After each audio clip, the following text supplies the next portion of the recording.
radyosu senin benim bizim harayımızdır. Harayımıza haray yolun, Haray Radyo Türk'ün harayıdır.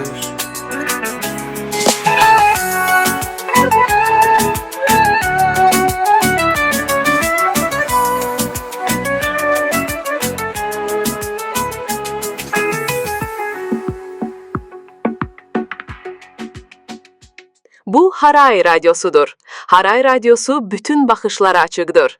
Mən Turanam, siz İran türklərinin harayına qulaq asırsınız.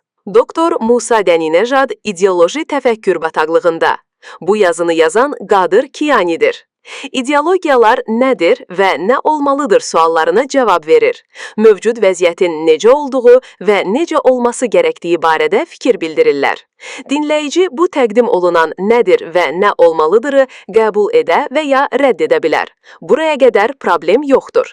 Problem, bir ideologiyanın tərəfdarları reallıqları olduğu kimi deyil, öz ideologiyalarının tələblərinə uyğun olaraq əks etdirdikdə yaranır. Reallıq ideologiyanın istədiyi forma, rəng, ölçü və s. ilə uyğunlaşdırılır və bu düşüncə tərzinə ideoloji düşüncə deyilir. Doktor Musa Dəninejad niyə ideoloji düşüncəli adlandırılır? Çünki o, pan-İranist ideologiyasının tələblərinə əsaslanaraq İsfand ayının 3-ü İngiliz masonluq çevrilişini və 28 Murdat çevrilişini çevriliş hesab etmir.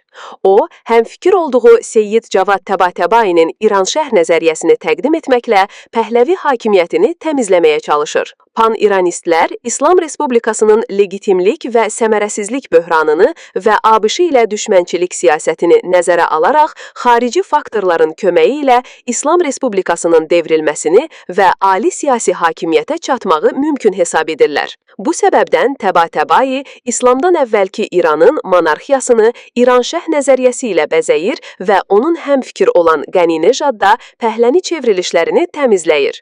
O, yalnız birinci və ikinci Pəhləvi çevrilişlərini çevriliş hesab etmir, həm də 28 Murdat çevrilişini əks çevriliş adlandırır.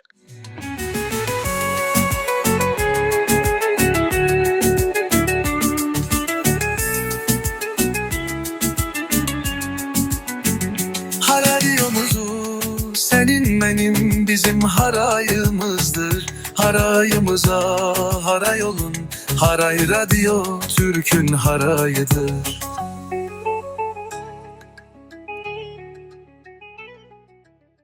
Onun fikrincə, Müsəddiq Məhəmməd Rıza Şahın onu baş nazirlikdən azad etmə əmrini qəbul etmədiyi üçün çevriliş etmişdir.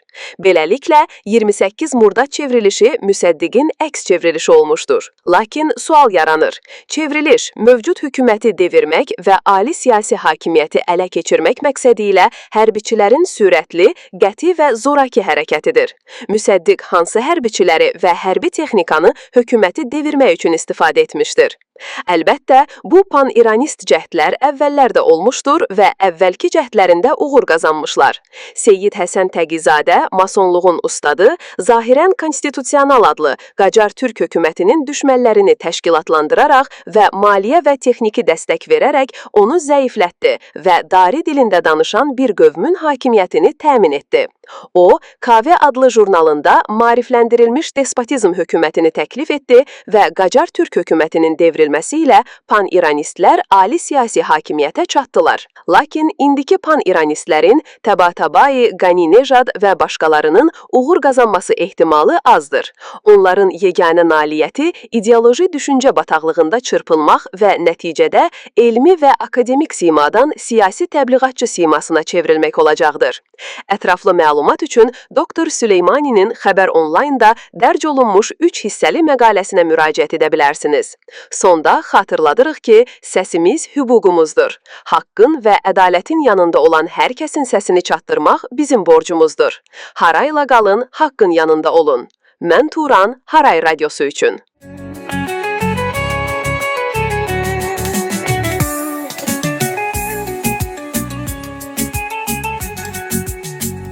Haray Radyosu senin benim bizim harayımızdır. Harayımıza haray olun, Haray Radyo Türk'ün harayıdır.